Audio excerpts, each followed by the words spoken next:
Everyone, स्वागत है आप सबका learning with Gautam YouTube channel में। तो आज के इस वीडियो में हम करने वाले हैं बिहार बोर्ड क्लास 12 हिंदी के संपूर्ण बुक से चुने हुए top 66 most BVI objective question answer को, जो कि आपके आने वाले बोर्ड एग्जाम के लिए काफी ज्यादा इंपॉर्टेंट प्रश्न रहने वाला है। तो आप लोग वीडियो को अच्छे से ध्यानपूर्वक और लास्ट तक जरूर देखिएगा, क्योंकि इसमें से कई सारे क्वेश्चन आपको डायरेक्ट बोर्ड एग्जाम में भी देखने को मिल जाएगा। और इसका पीडीएफ लेने के लिए आप लोग नीचे डिस्क्रिप्शन बॉक्स में आप लोगों को व्हाट्सएप ग्रुप का लिंक मिलेगा, तो आप लोग वहां से व्हाट्सएप ग्रुप में ज्वाइन होकर इसका पीडीएफ भी ले सकते हैं। तो चलिए शुरू करते हैं फर्स्ट क्वेश्चन से। और पहला क्वेश्चन है हमारा कि बातचीत शीर्षक निबंध के निबंधकार कौन है। तो बातचीत क्या है, तो एक निबंध है। इसके निबंधकार यानी कि इसके लेखक कौन है, तो बालकृष्ण भट्ट जो है ये बातचीत पाठ के लेखक है। ऑप्शन नंबर डी हो जाएगा। और पहला चैप्टर यही है, बातचीत। अब अगला क्वेश्चन है हमारा कि मलिक मोहम्मद जासी किस शाखा के कवि हैं। तो मलिक मोहम्मद जासी जो है ये प्रेम मार्गी शाखा के कवि हैं, यानी ऑप्शन नंबर क्या हो जाएगा, तो ऑप्शन नंबर इसका डी हो जाएगा। और अगर आपसे एग्जाम पूछा जाए कि कड़वक पाठ के लेखक कौन है, तो मलिक मोहम्मद जासी जो है वही है कड़वक पाठ के लेखक। अब अगला क्वेश्चन है हमारा कि रामधारी सिंह दिनकर की रचना क्या है। तो आप लोग को पता ही होगा इसका आंसर अर्धनारीश्वर जो है रामधारी सिंह दिनकर की रचना है। ऑप्शन नंबर ए हो जाएगा। और अगर आपसे एग्जाम पूछा जाए कि अर्धनारीश्वर की विधा क्या है, यानी कि अर्धनारीश्वर जो है क्या, तो अर्धनारीश्वर जो है एक निबंध है। अगला क्वेश्चन करते हैं। नेक्स्ट क्वेश्चन है हमारा कि माँ के लिए अपने मन को समझाना कब कठिन हो जाता है। तो माँ की पुत्र की मृत्यु हो जाने पर माँ के लिए अपने मन को समझाना कठिन हो जाता है, यानी कि ऑप्शन नंबर सी हो जाएगा। ये क्वेश्चन किस चैप्टर से लिया गया, तो पुत्र वियोग जो कविता है उसी की लेखिका सुभद्रा कुमारी चौहान है, उसी चैप्टर से इस क्वेश्चन को लिया गया। तो अगर आपसे एग्जाम पूछा जाए कि पुत्र वियोग शीर्षक कविता की कवित्री कौन है, तो सुभद्रा कुमारी चौहान है। अगला क्वेश्चन है हमारा कि नाभादास किसके शिष्य थे। नाभादास जो थे स्वामी अग्रदास के शिष्य थे, यानी ऑप्शन नंबर बी हो जाएगा। और अगर आपसे एग्जाम पूछा जाए कि छपै पाठ के लेखक कौन है, तो नाभादास है। छपै के लेखक नाभादास है। अगला क्वेश्चन है कि जयप्रकाश नारायण रचित पाठ का नाम क्या है। तो जयप्रकाश नारायण के द्वारा रचित जो पाठ है उसका नाम है संपूर्ण क्रांति, जो कि चैप्टर तीसरा ही है। और अगर आपसे एग्जाम पूछा जाए कि संपूर्ण क्रांति वाला ऐतिहासिक भाषण जयप्रकाश नारायण ने कब दिया था और कहां पर दिया था, तो पटना के गांधी मैदान में 5 जून 1974 को संपूर्ण क्रांति वाला ऐतिहासिक भाषण जयप्रकाश नारायण ने दिया था, याद रखिएगा। और लोकनायक के नाम से और जेपी के नाम से भी जयप्रकाश नारायण जाने जाते थे। अब अगला क्वेश्चन है हमारा कि बातचीत के माध्यम से बालकृष्ण भट्ट क्या बतलाना चाहते हैं। तो बातचीत के माध्यम से बालकृष्ण भट्ट जो है ये बातचीत की शैली को बताना चाहते हैं। ऑप्शन नंबर ए हो जाएगा। अगला क्वेश्चन है हमारा कि ओ शदानिरा शीर्षक पाठ की सुविधा के अंतर्गत आता है। तो ओ शदानिरा जो है एक यात्रा वृत्तांत है, जो कि एक निबंध की तरह लिखा गया था। यहाँ पर ऑप्शन में यात्रा वृत्तांत नहीं दिया हुआ, इसलिए हम लगाएंगे निबंध। लेकिन यहीं पर आता है अगर यात्रा वृत्तांत, तो हम यात्रा वृत्तांत लगाते हैं। अगर दोनों रहेगा यात्रा वृत्तांत भी और निबंध भी, तो हम ऑप्शन नंबर सी लगाएंगे, ए और बी दोनों। समझ गए। अब अगला क्वेश्चन करते हैं। तो नेक्स्ट क्वेश्चन है हमारा कि शमशेर बहादुर सिंह की रचना कौन सी है। 4 ऑप्शन में से आपको बताना है। तो उषा जो है ये शमशेर बहादुर सिंह की रचना है। ऑप्शन नंबर ए हो जाएगा। अगला क्वेश्चन है कि एक लेख और एक पत्र के लेखक कौन है। तो भगत सिंह जो है एक लेख और एक पत्र के लेखक हैं। ऑप्शन नंबर डी हो जाएगा। भगत सिंह ने किसको पत्र लिखा था, पाठ के अनुसार आपको बताना है। इस तरह से क्वेश्चन रहेगा। तो भगत सिंह ने सुखदेव को पत्र लिखा था। अगला क्वेश्चन है हमारा कि कौन से कवि छायावादी नहीं है। 4 ऑप्शन में सबको बताना है कि कौन से कवि जो है वो छायावादी कवि नहीं है। तो रघुवीर सहाय जो है वो छायावादी कवि नहीं है। ऑप्शन नंबर डी हो जाएगा। और आप लोग कमेंट बॉक्स में बताइएगा कि रघुवीर सहाय जो है किस चैप्टर के लेखक है, उस चैप्टर का नाम आप लोग बताइएगा। क्वेश्चन नंबर इस तरह से रहेगा, जैसे लिख दीजिएगा 11 और 11 का जो आंसर होगा, जैसे रघुवीर सहाय किस चैप्टर के लेखक है वो आप लोग चैप्टर का नाम बताइएगा कमेंट बॉक्स में। अब अगला क्वेश्चन है हमारा कि ओ शदानिरा शीर्षक पाठ के लेखक कौन है। तो ओ शदानिरा शीर्षक पाठ के लेखक जो है वो जगदीश चंद्र माथुर है। ऑप्शन नंबर सी हो जाएगा। जगदीश चंद्र माथुर जो है ओ शदानिरा शीर्षक पाठ के लेखक हैं। अगला क्वेश्चन है एक लेख और एक पत्र के लेखक कौन है। तो ये तो पहले ही बता दिए कौन है इसके, तो भगत सिंह है। ऑप्शन नंबर इसका भी हो जाएगा। अगला क्वेश्चन है कि ओम प्रकाश वाल्मीकि की रचना कौन सी है। तो जूठन जो है ये ओम प्रकाश वाल्मीकि की रचना है। और जूठन है क्या, तो जूठन जो है एक आत्मकथा है, जो कि ओम प्रकाश वाल्मीकि की ही आत्मकथा है। और इसके लेखक भी ओम प्रकाश वाल्मीकि है। रोज जो है ये कहानी है, जिसके लेखक कौन है, तो अज्ञे हैं। सच्चिदानंद हीरानंद वासल अज्ञे जो है वो रोज कहानी के लेखक हैं। तिरिच कहानी के लेखक कौन है, तो उदय प्रकाश है। उसने कहा था कहानी के लेखक है चंद्र शर्मा गुलेरी। इस सबको आप लोग अच्छे से याद रखिएगा, इस समय से आपके एग्जाम में क्वेश्चन पूछे जाएंगे। और देखिए आप लोग के लिए जो पीडीएफ है वो तैयार हो चुका है। अगर आप लोग क्लास 12 आर्ट्स में है और आपका सब्जेक्ट हिंदी है, या फिर साइंस से है या कॉमर्स से भी है, और आपका सब्जेक्ट हिंदी है, तो आप लोग हिंदी इंग्लिश का तो ले ही सकते हैं। लेकिन अगर आपका सब्जेक्ट आर्ट्स है तब तो आप लोग इस पीडीएफ को जरूर ले लीजिएगा। इस पीडीएफ में आपको मिलेगा क्या क्या और कितने में पीडीएफ मिलेगा और कैसे मिलेगा वो आपको बता देते हैं। ये पीडीएफ जो है इसमें आपको 10 सब्जेक्ट मिलेगा। इस 10 में से आपका आर्ट्स में कोई सब्जेक्ट हो सकता है। जैसे कि आपका 10 सब्जेक्ट है आर्ट्स में, इस 10 में से आपका कितना सब्जेक्ट रहता है, तो कोई 5 सब्जेक्ट रहता है। 5 सब्जेक्ट आपका हिंदी हो सकता है, history, political science, English, English, geography, music, home science, psychology, sociology, economics, इस 10 में से ही कोई आपका 5 सब्जेक्ट होगा। अगर आप लोग इस 5 सब्जेक्ट में से 10 सब्जेक्ट में से किसी 5 सब्जेक्ट का पीडीएफ लेना चाहते हैं तो आप लोग ले सकते हैं इस नंबर पे मैसेज करके 790, देख लीजिए यहाँ पर नंबर दिया हुआ है 7903820891। इस नंबर पे आप लोग क्या कीजिएगा, इस पर फोन पे, गूगल पे, पेटीएम कुछ भी कर दीजिएगा और ठीक उसका स्क्रीनशॉट लेके आपको इसी नंबर पर मैसेज कर देना, यानी कि वो जो स्क्रीनशॉट रहेगा उसका जो फोटो रहेगा वो आप लोग भेज दीजिएगा इसी नंबर के व्हाट्सएप पे, ठीक है। और आप लोग को पीडीएफ मिलेगा कितने में, तो सिर्फ और सिर्फ 25 रुपये में मिलेगा।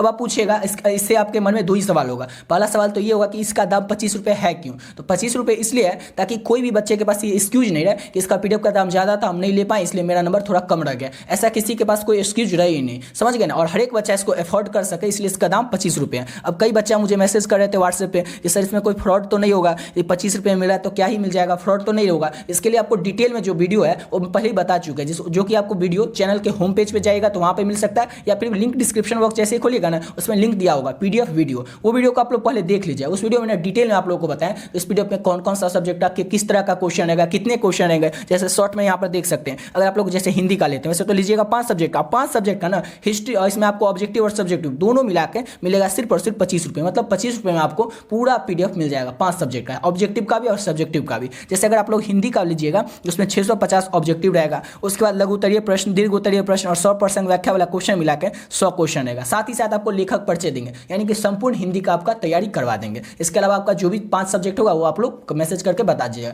जैसे आप लोग पेमेंट कीजिएगा आप लोग उसका स्क्रीनशॉट भेज दीजिएगा, उसका स्क्रीनशॉट जैसे भेजिएगा अपना सब्जेक्ट भी बता दीजिएगा कि मेरा ये 5 सब्जेक्ट है और तुरंत आपको पीडीएफ मिल जाएगा, समझ गए। और ये कोई फ्रॉड नहीं है। आपको लग रहा होगा भाई बहुत सारे बच्चे बोल रहे थे ये तो फ्रॉड है, 25 रुपये में हमें कैसे मिल सकता है, तो ऐसा फ्रॉड कुछ नहीं है। इसलिए ये इसका दाम 25 रुपये इसलिए है ताकि सभी बच्चा इसको अफोर्ड कर सके, किसी के पास कोई एक्सक्यूज नहीं हो, समझ गए।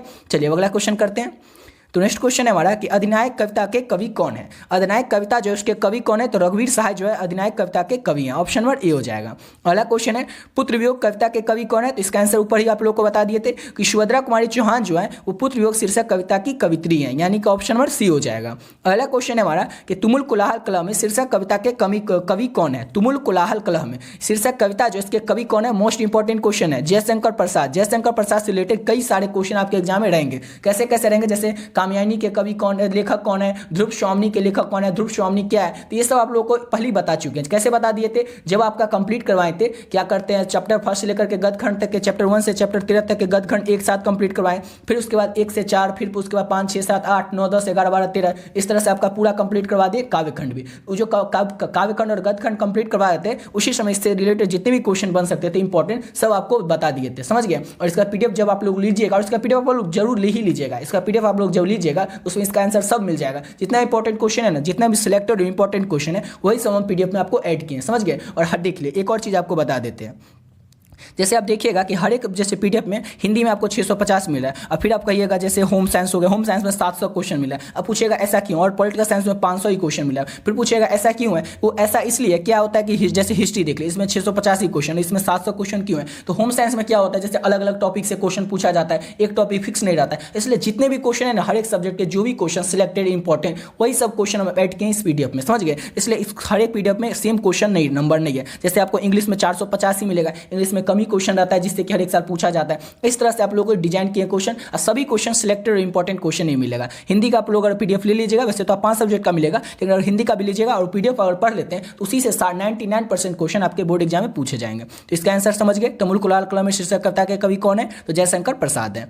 अब अगला क्वेश्चन है हमारा कि कवि भूषण का प्रथम कविता कवित्व में किस ऐतिहासिक पुरुष का से संबंधित है। कवित्व के जो कविता है उसके लेखक कौन है, तो भूषण है। ये हम समझ गए कि कवित्व एक कविता है और उसके लेखक कौन है, तो भूषण है, समझ गए। अब कवित्व का जो प्रथम पद है उसमें किस ऐतिहासिक पुरुष का वर्णन किया गया, या वह किस ऐतिहासिक पुरुष से संबंध रखता है। कवित्व का पहला पद किस ऐतिहासिक पुरुष से, 4 ऑप्शन दिया हो, इसमें सबको बताना है, तो शिवाजी से, ऑप्शन नंबर बी हो जाएगा। कवित्व का जो प्रथम पद है उसमें शिवाजी का वर्णन किया गया है, ऑप्शन नंबर बी हो जाएगा। अगला क्वेश्चन है मोहन राकेश की एकांकी का शीर्षक क्या था, तो सिपाही की मां जो है एक एकांकी है जिसके लेखक कौन है, तो मोहन राकेश है। याद रखिएगा जूठन पाठ के लेखक है ओम प्रकाश वाल्मीकि, शिक्षा पाठ के लेखक है जे कृष्णमूर्ति, और रोज पाठ के लेखक है अज्ञे। अब अगला क्वेश्चन है हमारा कि उसने कहा था कहानी के कथाकार कौन है? तो ऊपर ही आप लोग को बता दिए थे कि चंद्र शर्मा गुलेरी जो है ये उसने कहा था कहानी के कहानीकार हैं, समझ गए। और अगर आपसे एग्जाम पूछा जाए कि चंद्र शर्मा गुलेरी ने उसने कहा था कहानी कब लिखी थी, तो 1915 में चंद्र शर्मा गुलेरी ने उसने कहा था कहानी को लिखी थी। अब अगला क्वेश्चन है हमारा कि अर्धनारीश्वर के लेखक कौन है? ऊपर हम लोग देखे थे कि रामधारी सिंह दिनकर की कौन सा जो है निबंध है, तो देख लिए थे कि अर्धनारीश्वर है। और यहाँ पर पूछा जा रहा है कि अर्धनारीश्वर के लेखक कौन है, तो रामधारी सिंह दिनकर होगा, यानी ऑप्शन नंबर डी हो जाएगा। अब अगला क्वेश्चन है हमारा कि साहित्य लहरी के रचनाकार कौन है? साहित्य लहरी जो है इसके रचनाकार यानी किसके लेखक कौन है, तो सूरदास जो है वो साहित्य लहरी के रचनाकार है। अगर आपसे एग्जाम पूछा जाए कि हिंदी साहित्य का सूर्य किसे कहा जाता है, तो सूरदास को कहा जाता है, ये भी याद रखिएगा। अब अगला क्वेश्चन है हमारा कि प्रगीत और समाज शीर्षक निबंध किस पुस्तक से लिया गया है? तो प्रगीत और समाज जो निबंध है ये किस पुस्तक से लिया गया? तो ये लिया गया वाद विवाद संवाद पुस्तक से। वाद विवाद संवाद पुस्तक से प्रगीत और समाज शीर्षक निबंध पुस्तक को लिया गया है, यानी ऑप्शन नंबर ए हो जाएगा। अगला क्वेश्चन है हमारा जूठन क्या है? तो ऊपर ही बता दिए थे जूठन के लेखक ओम प्रकाश वाल्मीकि है, जो कि जूठन जो है एक आत्मकथा है, ऑप्शन नंबर डी हो जाएगा। अगला क्वेश्चन है हमारा कि मलियज ने किस विषय से एमए किया था? मलियज जो थे उन्होंने किस विषय से एमए किया था? तो अंग्रेजी विषय से मलियज ने एमए किया था, यानी ऑप्शन नंबर बी हो जाएगा। अब अगला क्वेश्चन है हमारा कि हंसते हुए मेरा अकेलापन के लेखक कौन है? तो हंसते हुए मेरा अकेलापन जो है इसके लेखक मलियज जी है, यानी ऑप्शन नंबर बी हो जाएगा। अब नेक्स्ट क्वेश्चन है हमारा तिरिच किस प्रकार की कहानी है? तिरिच का लेखक बता दिए थे कि तिरिच के जो लेखक है वो उदय प्रकाश है। और तिरिच जो है किस प्रकार की कहानी है? तो तिरिच जो है आधुनिक त्रासदी कहानी है, यानी ऑप्शन नंबर ए हो जाएगा। अब अगला क्वेश्चन है हमारा कि किस पाठ में ये उक्ति आई है, यानी किस पाठ में ये लाइन आया है कि जहां भय वहां मेधा नहीं हो सकती। ये जो लाइन है ये किस पाठ में आया है? तो शिक्षा पाठ, जिसके लेखक जे कृष्णमूर्ति है, उसी पाठ में ये लाइन आया है कि जहां भय है वहां मेधा नहीं हो सकती। अब अगला क्वेश्चन है हमारा कि शिक्षा शीर्षक निबंध किसने लिखा है? तो पहले बता चुके हैं जे कृष्णमूर्ति जो है शिक्षा शीर्षक निबंध के लेखक है। शिक्षा क्या है? तो एक निबंध है और इसके लेखक है जे कृष्णमूर्ति। अगला क्वेश्चन है जैसी किस शाखा के कवि है? तो मलिक मोहम्मद जैसी, यानी कि जैसी का शॉर्ट नाम है, ठीक है ना, इसमें जैसी लिखा हुआ है, इनका पूरा नाम है मलिक मोहम्मद जैसी। जैसी जो है वो किस शाखा के कवि हैं? तो जैसी जो है प्रेम मार्गी शाखा के कवि हैं, ऑप्शन नंबर बी हो जाएगा। नेक्स्ट क्वेश्चन है हमारा कि सत्संग में किनकी अभिरुचि थी? चार ऑप्शन में से आपको बताना है कि सत्संग में किनकी अभिरुचि रहती थी? तो सूरदास की अभिरुचि रहती थी सत्संग में, ऑप्शन नंबर बी हो जाएगा। जब आप लोगों को सूरदास का लेखक परिचय बताए थे, जीवन परिचय बताए थे सूरदास का, उस समय आप लोगों को बता दिए थे कि सूरदास जो थे उनका हॉबी क्या था, यानी कि जैसे हम अभी इंग्लिश में बोलते हैं हॉबी, वही हिंदी में उसका मतलब होता है अभिरुचि। उनकी रुचि किस में थी? तो सत्संग में थी।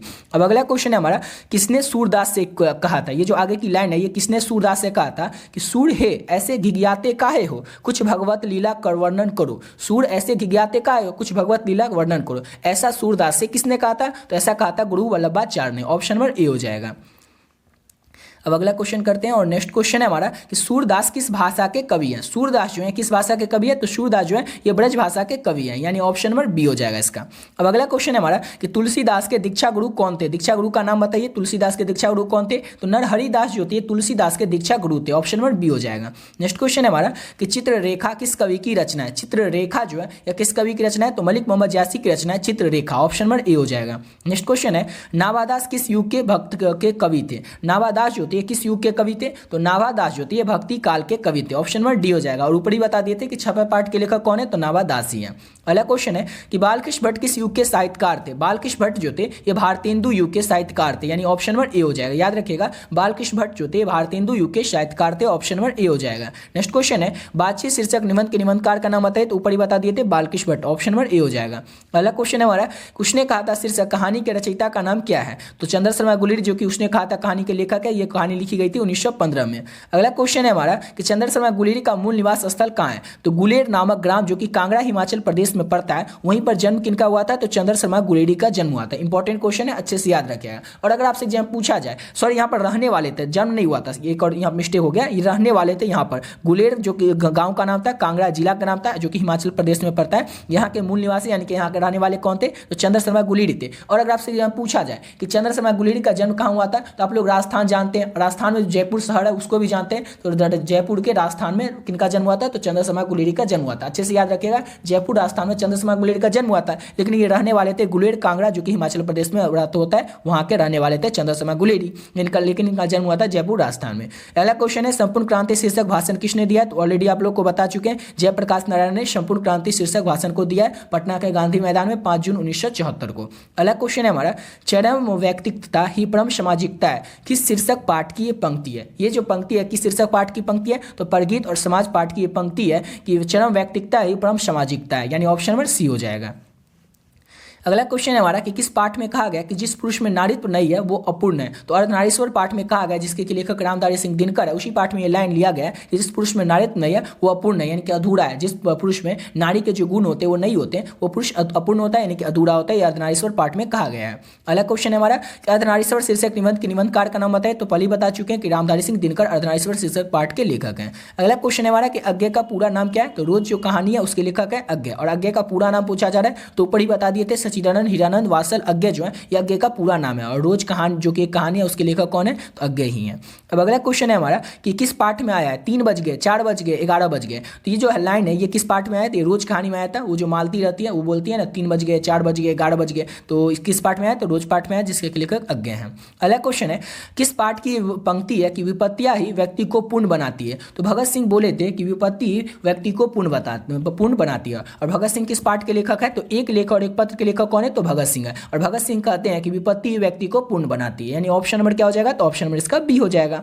अब अगला क्वेश्चन है हमारा कि एक लेख और एक पत्र शीर्षक पाठ के लेखक कौन है। तो ऊपर ही बता दिए भगत सिंह है, ऑप्शन नंबर ए हो जाएगा। नेक्स्ट क्वेश्चन है हमारा कि ओ सदानीरा निबंध के निबंधकार का नाम बताइए। ओ सदानीरा जो कि ऊपर देखे थे कि यात्रा वृतांत भी है और निबंध भी है, तो ओ सदानीरा निबंध के निबंधकार यानी कि इसके लेखक कौन है, तो ओ सदानीरा निबंध के लेखक जगदीश चंद्र माथुर हैं, ऑप्शन नंबर ए हो जाएगा। अगला क्वेश्चन करते हैं और नेक्स्ट क्वेश्चन है हमारा कि चौर कैसे ताल है। इंपॉर्टेंट क्वेश्चन है, अच्छे से याद रखिएगा। चौर जो है ये उथले ताल है, यानी ऑप्शन नंबर ए हो जाएगा। चौर कैसे ताल है, तो चौर उथले ताल है। नेक्स्ट क्वेश्चन है सिपाही की मां निम्नलिखित में से कौन थी। तो बिश्नी जो थी सिपाही की मां थी। सिपाही कौन था, तो मानक सिपाही था, याद रखिएगा। सिपाही जो था वो मानक था और मानक की मां कौन थी, तो बिश्नी थी। और सिपाही की बहन का नाम क्या था, यानी मानक की बहन का नाम क्या था, तो मुन्नी था। समझ गए, याद रखिएगा। मुन्नी की शादी के लिए ही पैसा जुटाने के लिए सिपाही यानी कि मानक जो था वो लड़ाई पर गया था युद्ध करने के लिए, और इसका इंतजार कर रही थी सिपाही जो है मानक, इसका इंतजार कर रही थी मुन्नी और बिश्नी। और सिपाही की मां के लेखक कौन है, तो मोहन राकेश हैं। अगला क्वेश्चन है भूषण को उपाधि किसने दी थी। कवि भूषण जो है उन्होंने लेखक किस पाठ के हैं, तो कवित्त पाठ के लेखक कौन है, कवित्त पाठ के लेखक भूषण है। और भूषण को ये भूषण उपाधि दी किसने थी, तो राजा रुद्र शाह ने। राजा रुद्र शाह ने भूषण को कवि भूषण की उपाधि दी थी, यानी ऑप्शन नंबर इसका सी हो जाएगा। अब अगला क्वेश्चन क्या हमारा कि जयशंकर प्रसाद का जन्म कहाँ हुआ था। जयशंकर प्रसाद जो है जो कि तुमुल कुलाल कुलमे के कविता के कवि हैं, जयशंकर प्रसाद, उनका जन्म कहाँ हुआ था, तो वाराणसी जो कि उत्तर प्रदेश में, वहां पर जन्म हुआ था जयशंकर प्रसाद का, ऑप्शन नंबर डी हो जाएगा। अगला क्वेश्चन है हमारा कि पुत्र वियोग शीर्षक कविता सुभद्रा कुमारी चौहान की किस पुस्तक से लिया गया। ये हम पहले बता चुके हैं कि पुत्र वियोग से जो शीर्षक कविता उसकी कवित्री कौन है, तो सुभद्रा कुमारी चौहान है। और पुत्र वियोग शीर्षक कविता जो है इसको ये कविता है इसको किस पुस्तक से लिया गया, किस पुस्तक से लिया गया, तो मुकुल पुस्तक से पुत्र वियोग शीर्षक कविता को लिया गया, जो कि सुभद्रा कुमारी चौहान के द्वारा लिखा गया ही पुस्तक है मुकुल, और इसी पुस्तक से लिया गया पुत्र वियोग शीर्षक कविता को। अब अगला क्वेश्चन करते हैं और नेक्स्ट क्वेश्चन हमारा कि प्रकृति वर्णन से संबंधित कविता का नाम क्या है। तो 4 ऑप्शन में से आपको बताना है। कई बच्चे बताएंगे गांव का घर, नहीं ये गलत है। प्राकृतिक वर्णन से संबंधित जो कविता है वो है उषा, ऑप्शन नंबर बी हो जाएगा। गांव का घर नहीं है, उषा कविता है। अब अगला क्वेश्चन करते हैं और नेक्स्ट क्वेश्चन हमारा कि जन जन का चेहरा एक शीर्षक कविता के रचयिता यानी कि कवि कौन है, तो जन जन के चेहरा एक इसके कवि जो है वो गजानन माधव मुक्तिबोध है। मुक्तिबोध जो है जन जन के चेहरा एक के कवि है, ऑप्शन नंबर ए हो जाएगा। अगला क्वेश्चन है हमारा कि अधिनायक शीर्षक कविता के कवि का नाम बताइए। अधिनायक शीर्षक कविता जो उसके कवि कौन है, उसके लेखक कौन है, तो रघुवीर साय जो है वो अधिनायक शीर्षक कविता के कवि हैं, ऑप्शन नंबर ए हो जाएगा इसका। अब अगला क्वेश्चन करते हैं और नेक्स्ट क्वेश्चन है हमारा कि कवि रघुवीर साय का जन्म कहाँ पे हुआ था। तो कवि रघुवीर साय जो है इनका जन्म हुआ था लखनऊ, जो कि उत्तर प्रदेश में पड़ता है। आप लोग जानते होंगे नवाबों का शहर लखनऊ, नवाबों का शहर जो लखनऊ है जो कि उत्तर प्रदेश में पड़ता है, वहीं पर कवि रघुवीर साय का जन्म हुआ था, यानी ऑप्शन क्या हो जाएगा, तो ऑप्शन नंबर डी हो जाएगा। अगला क्वेश्चन करते हैं और नेक्स्ट क्वेश्चन है हमारा प्यारे नन्हे बेटे को कविता में लोहा किसका प्रतीक है। प्यारे नन्हे बेटे को क्या है, तो एक कविता है और इस कविता में लोहा जो शब्द है वो लोहा किसका प्रतीक है, तो काम का प्रतीक है, कर्म का प्रतीक है लोहा, ऑप्शन नंबर बी हो जाएगा। प्यारे नन्हे बेटे को कविता में लोहा जो है वो कर्म का प्रतीक है। अगला क्वेश्चन करते हैं और नेक्स्ट क्वेश्चन है हमारा खेत रहना शब्द का अर्थ क्या होता है। खेत रहना यानी कि मारा जाना, ऑप्शन नंबर बी हो जाएगा। नेक्स्ट क्वेश्चन है हमारा कि हार जीत कविता के कवि का नाम बताइए। हार जीत जो कविता है इसके कवि कौन है, तो हार जीत कविता के कवि अशोक वाजपेयी हैं, ऑप्शन नंबर बी हो जाएगा। अगला क्वेश्चन है हमारा कि गांव का घर शीर्षक कविता के कवि का नाम बताइए। गांव का घर शीर्षक कविता जो उसके कवि कौन है, तो गांव के घर शीर्षक कविता के कवि जो है वो कौन है, गांव के घर, अच्छा ज्ञानपति हैं, ऑप्शन नंबर ए हो जाएगा। गांव के घर शीर्षक कविता के कवि कौन है, तो ज्ञानपति हैं, यानी ऑप्शन क्या हो जाएगा, तो ऑप्शन नंबर ए हो जाएगा। अब अगला क्वेश्चन है हमारा कि पहला सम्मान ज्ञानपति को कब दिया गया था, तो 2006 ईस्वी में पहला सम्मान ज्ञानपति को दिया गया था, यानी ऑप्शन हो जाएगा इसका बी। याद रखिएगा पहला सम्मान जो है वो ज्ञानपति को कब दिया गया था, 2006 में। अब अगला क्वेश्चन है हमारा पेशगी शीर्षक कहानी के रचयिता यानी कि लेखक का नाम बताइए। तो हेनरी लोपोज जो है वो पेशगी शीर्षक कहानी के लेखक हैं, यानी ऑप्शन नंबर सी हो जाएगा। और अगर आपसे एग्जाम पूछा जाए कि पेशगी जो शीर्षक के कहानी के रचयिता यानी कि लेखक हेनरी लोपोज है, उनका जन्म कहाँ पे हुआ था, तो अफ्रीका का जो देश कांगो है, कांगो, वहां पर जन्म हुआ था हेनरी लोपेज का, याद रखिएगा। रहेगा इसका। अब अगला क्वेश्चन करते हैं और लास्ट क्वेश्चन भी यही है कि कंकाल उपन्यास के जो है ये किस कवि की रचना है। तो कंकाल उपन्यास जो है ये जयशंकर प्रसाद की रचना है, यानी ऑप्शन नंबर बी हो जाएगा। इसी के साथ वीडियो पे कंप्लीट करते हैं। आशा करता हूँ आप लोग को वीडियो अच्छा लगा होगा और आप लोग इसका पीडीएफ चाहें तो ले सकते हैं। पहले आप लोग को बता दें, जैसे अगर हिंदी का लेते हैं तो उसमें 650 क्वेश्चन मिलेगा, लघु उत्तरीय दीर्घ उत्तरीय 100% व्याख्या वाला क्वेश्चन मिलाकर टोटल 100 क्वेश्चन रहेगा। इसके साथ साथ आपको लेखक परिचय भी मिलेगा। हिस्ट्री का लेते हैं तो 650 क्वेश्चन, लघु उत्तरीय दीर्घ उत्तरीय प्रश्न मिला करके 100 क्वेश्चन। देखिए आप लोग एक या दो सब्जेक्ट का तो लीजिएगा नहीं, 5 सब्जेक्ट का पीडीएफ आपको मिलेगा और पांचों सब्जेक्ट में आपको ऑब्जेक्टिव मिलेगा और सब्जेक्ट भी मिलेगा। चाहे आप 5 सब्जेक्ट 10 में से कोई भी सब्जेक्ट ले, 5 सब्जेक्ट का आपको पीडीएफ मिल जाएगा और मिलेगा सिर्फ और सिर्फ 25 रुपये में। पहले ही बता चुके हैं इसका 25 रुपये इसलिए प्राइस है ताकि आप लोग इसको अफोर्ड कर सके। कोई ऐसा आपके पास प्रॉब्लम नहीं हो कि आप लोग अफोर्ड नहीं कर सकते हैं। और इसमें कोई फ्रॉड नहीं है। कई सारे बच्चे बोले थे ये तो फ्रॉड होगा, इसमें तो 25 रुपये में हमें क्या ही मिल जाएगा। तो 25 रुपये में आपको पांचों सब्जेक्ट का पीडीएफ मिलेगा और साथ ही साथ ऑब्जेक्टिव और सब्जेक्टिव दोनों मिलेगा। पूरा सिलेबस आपको कंप्लीट करा के देंगे सिर्फ 25 रुपये में। आपको पीडीएफ में पूरा सब्जेक्ट का ऑब्जेक्टिव और सब्जेक्टिव दोनों दिया हुआ है, समझ गए। इस नंबर पर लेने के लिए आप लोग मैसेज कर सकते हैं 7903820891, समझ गए। इस पर आप लोग क्या कीजिएगा, 25 रुपये पेमेंट करके, पेमेंट किसी भी माध्यम से कर सकते हैं, फोन पे, गूगल पे, पेटीएम, किसी भी माध्यम से पेमेंट करके उसका स्क्रीनशॉट जो है इस नंबर के व्हाट्सएप नंबर पर भेज दीजिएगा और आप लोग अपना सब्जेक्ट बता दीजिएगा, अपना नाम बता दीजिएगा और आप लोगों को पीडीएफ मिल जाएगा। ठीक है, तो आशा करता हूँ आप लोग को वीडियो अच्छा लगा हो। तो मिलते हैं नेक्स्ट वीडियो में नई वीडियो के साथ।